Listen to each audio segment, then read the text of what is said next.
এই দোয়া যেদিন আমি পড়েছি কোরআনে ওই দিন থেকে আজও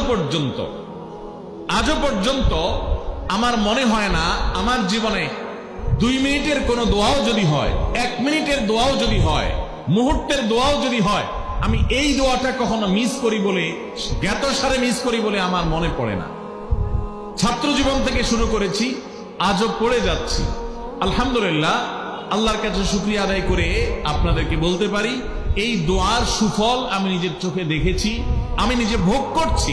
এজন্য আপনাদেরকে আমি বলতে চাই, অনেক মানুষ আছেন আমাদের কাছে আসে, বিশেষ করে আমার কাছে যত মানুষ অফিসে আসেন, এক এক দিন কয়েকশো মানুষও দেখা যায় অফিসে আসেন, এমনও হয় কোন দিন কয়েকশো মানুষও হয়। তো আমাদের অফিসে অনেকগুলো ডেস্ক আছে, অনেক আলেম আছেন, তারা সমাধান দেন বসে বসে, তারা সহযোগিতা করেন আমার সাথে। অনেকগুলো ডেস্ক বসাতে হয়েছে, এত বেশি মানুষ আসে। আপনারা অবাক হবেন, সবচেয়ে বেশি মানুষ আসে যেই ইস্যুটাকে নিয়ে, সবচেয়ে বেশি মানুষ আসে সেটা হলো দাম্পত্য কলহ, স্বামী স্ত্রীর ঝগড়া বিবাদ, তালাক, এগুলো নিয়ে সবচেয়ে বেশি সংখ্যক মানুষ আছে। এবং আপনারা আরো অবাক হবেন, গরিব মানুষদের মধ্যে স্বামী স্ত্রীর মধ্যকার দূরত্ব, তাদের মধ্যকার কলহ, দ্বন্দ্ব, ঝগড়া, ফাসাদ, এগুলোর পরিমাণ বা রেশিও যত বেশি, টাকা পয়সা যাদের আছে, সামাজিক অবস্থান যাদের ভালো, আমার অভিজ্ঞতা হলো তাদের মধ্যে দাম্পত্য জীবনে কলহের পরিমাণ তুলনামূলক বেশি। তাহলে অনেক যুবক আছেন যারা বিয়ে শাদী এখনো করেন নাই, শুধুমাত্র হাতটা কসলাচ্ছেন আর চিন্তা করতেছেন চাকরিটা শুরু করতে পারি, ব্যবসাটা শুরু করতে পারি, বিদেশটা যায় সারতে পারি, টাকার বস্তা কামাই করে ফেলবো, তখন বউ একেবারে শুয়ের মতো সোজা থাকবে, আমাকে দিল জুড়ে ভালোবাসবে, আদর করবে, ভালোবাসা হবে, সমৃদ্ধি হবে, চোখে মুখে লাল নীল রঙিন স্বপ্ন অনেক যুবক ভাইরা এখনো দেখছেন। আপনাদেরকে বলছি, টাকা পয়সা দিয়ে দাম্পত্য জীবনে শান্তি কেনা যায় না। টাকা পয়সা এবং সামাজিক অবস্থান দিয়ে মানুষ সুখী হয় না। আমাদের কাছে অনেক মানুষ এসে চোখের পানি ফেলেন, তাদের সামাজিক অবস্থান অনেক মজবুত, তাদের সামাজিক স্ট্যাটাস কল্পনার অতীত, কিন্তু তারা পারিবারিকভাবে সুখী নন।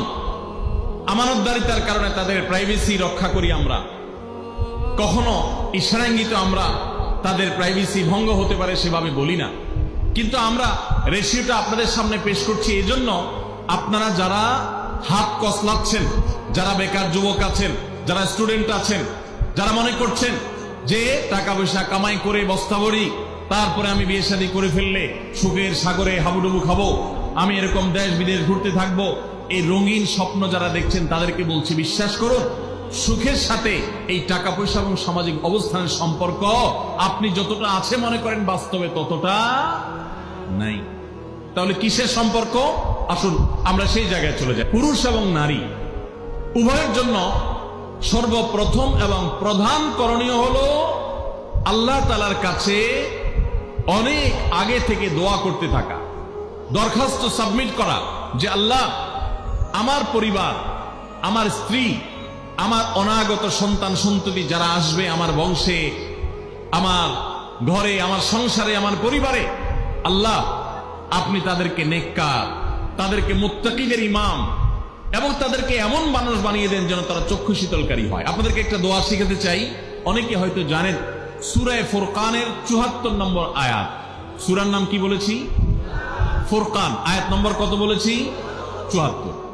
আমার বুঝজ্ঞান হইছে থেকে নিয়ে ছাত্র জীবনে যখন আমি অনেক ছোট ছিলাম, এই দোয়া যেদিন আমি পড়েছি কোরআনে ওই দিন থেকে আজও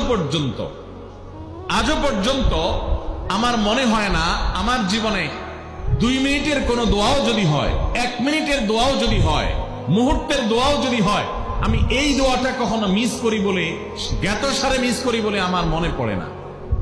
ছাত্র জীবন থেকে শুরু করেছি, আজও পড়ে যাচ্ছি।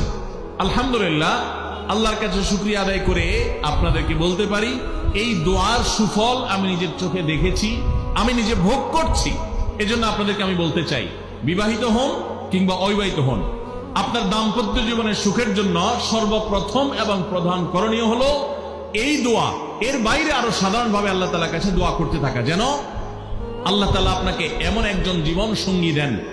মা বোনরা দোয়া করবেন জীবন সঙ্গী, আপনারা দোয়া করবেন এমন যেন জীবন সঙ্গিনী দেন যে জীবন সঙ্গী আপনার চোখ জোড়ানোর মতো হবে। দেখুন আল্লাহর ভাষা এমন যে এই ভাষা তো অলৌকিক, এটা তো কোনো মানুষের ভাষা নয়।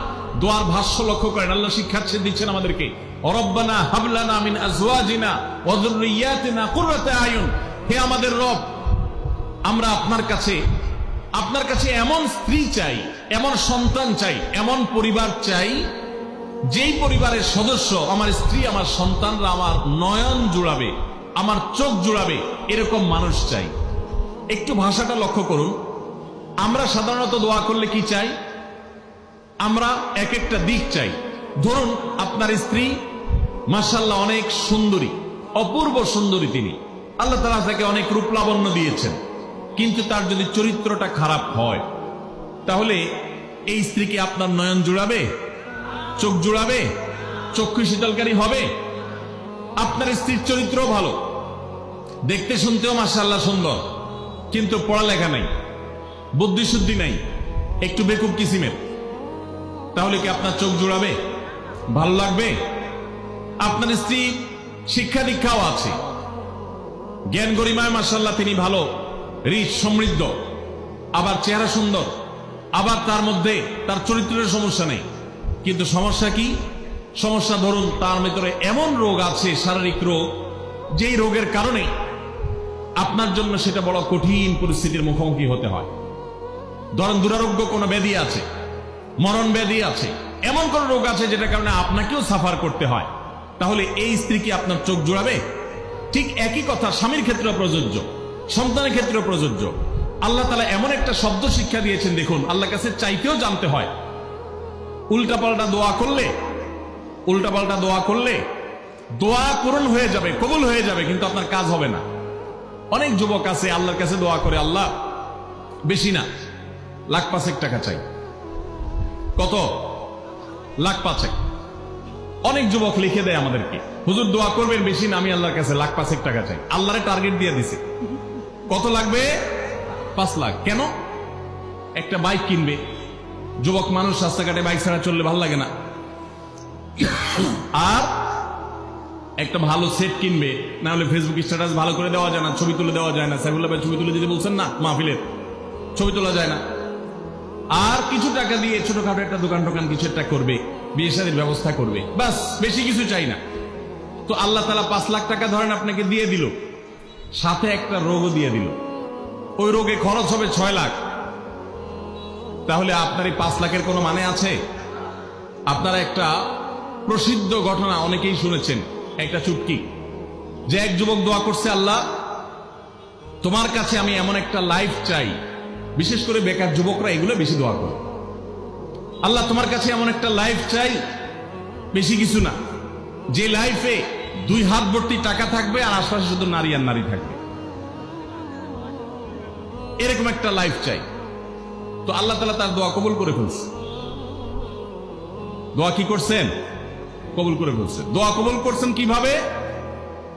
দোয়া কবুল করে তাকে আল্লাহ তাআলা এমন একটা বাসের কন্ট্রাক্টর বানিয়ে নিছেন, যে বাসটা হলো মহিলা বাস, চারপাশে শুধু নারী আর নারী, সব মানুষের, আর হাত ভর্তি টাকা আর টাকা সব বাস মালিকের। দোয়া কিন্তু কবুল হয়ে গেছে। তো আল্লাহ তাআলার কাছে উল্টাপাল্টা দোয়া করলে কি হয় দেখছেন? দেখুন, দাম্পত্য জীবনে সুখের জন্য দোয়া কিভাবে করতে হবে আল্লাহ শিখিয়ে দিয়েছেন। রব্বানা হাবলানা মিন আজওয়াজিনা ওয়া যুররিয়াতিনা কুররাতা আয়ুন, আল্লাহ আমার পরিবারের সদস্যরা যেন এমন হয় যে তাদেরকে দেখলে আমার নয়ন জুড়িয়ে যাবে। অর্থাৎ নয়ন জোড়াতে হলে সব দিক থেকে পারফেক্ট হতে হবে, সব দিক থেকে ভালো হতে হবে, তখনই তো দিল জুড়াবে। ওয়াজআলনা লিল মুত্তাকিনা ইমামা, আর আমাদের সবাইকে, গোটা পরিবারকে আপনি মুত্তাকিদের ইমাম বানায় দেন, সৎ মানুষ বানায় দেন। কারণ সৎ যদি না হয়, আল্লাহভীরু যদি না হয়, তাহলে কখনো তাদের মাধ্যমে আপনি সুখ শান্তি পেতে পারেন না। তাহলে প্রথম করণীয় দাম্পত্য জীবনের সুখের জন্য, সুখী দাম্পত্যের জন্য আল্লাহর কাছে দোয়া করতে থাকে। সূরা ফুরকানের 74 নম্বর আয়াত, এর পাশাপাশি আরো যত আয়াত আছে, অথবা সাধারণভাবে আপনি আল্লাহর কাছে, আল্লাহ আমি ভালো সঙ্গী যেন পাই সেজন্য দোয়া করতে থাকবো। আল্লাহ আমাদেরকে তৌফিক দান করুন।